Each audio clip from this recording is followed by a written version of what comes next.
সবচাইতে ভয়ঙ্কর অভিজ্ঞতা, কোন প্রাণীর জন্য সর্বোচ্চ এবং সবচাইতে ভয়ঙ্কর অভিজ্ঞতা হচ্ছে মৃত্যু। এবং এত ভয়ঙ্কর অভিজ্ঞতা, এই অভিজ্ঞতাটা কারো কাছে শেয়ার করে যাওয়া যায় না। মরার সময় কেউ বলে যেতে পারছিল আমার মরতে এমন লাগছে, কইতে পারছে? কেমন লাগছে বলতে পারে?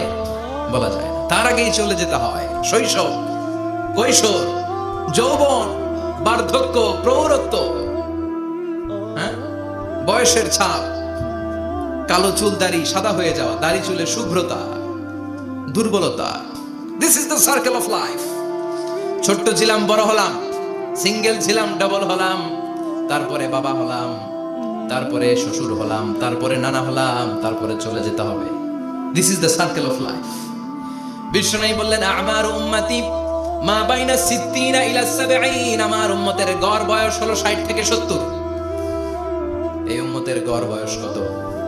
60 থেকে 70। ওয়া আকাল্লুহুম মাইয়াজুজু জালিক, অল্প কিছু মানুষ আছে যারা 70-এর বেশি হায়াত পায়। এখানে 70-এর বেশি আছেন কারা? হাত তোলেন দেখি তো।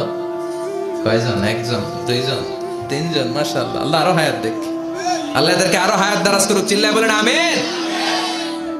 তার মানে আমার উম্মতি মা বাইনা 60 ইলা 70। বিশ্বনবী বললেন এই উম্মতের গড় বয়স 60 থেকে 70, আর 70-এর বেশি হায়াত পাবে। ওয়া আকাল্লুহুম মাইয়াজুজু যালিক, 70-এর বেশি পাবে হাতে গোনা, গুনে বের করে ফেলা যায় একজন, দুইজন, তিনজন। বাকি সব 60-এর আগে নাই। ঠুস।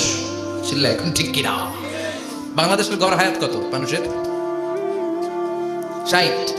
বিশ্বনবীর কথার সাথে মিলে গেছে। চিল্লায় পড়েন সুবহানাল্লাহ।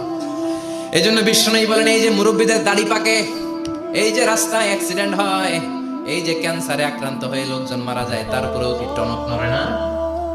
এরপরেও কি বিবেকে ধরে না যে তোমাকে চলে যেতে হবে? আকসিরু যিকরা হাযিমিল লাযযাত, জীবনের সব স্বাদকে পানসা করে দেয় ওই মরণকে স্মরণ করো। মরণকে স্মরণ করলে জাহান্নাম বরণ করা লাগে না। চিল্লায় বলেন ঠিক কিনা? আবার আল্লাহ বললেন গোলাম, স্পেশাল একজন ফেরেশতা আমি মরণের জন্য সিলেক্ট করলাম, নাম মালাকুল মাউত। তাকে আমরা আজরাইল বলে চিনি। এই মালাকুল মাউত তার বাহিনী নিয়ে নির্ধারিত টাইমে গোটা বিশ্বের সব মানুষের রূহ কবজ করে। অন টাইম নাকি দেরি করে? মালাকুল মাউত আগেও আসে না, পরেও আসে না। সুবহানাল্লাহ পড়েন।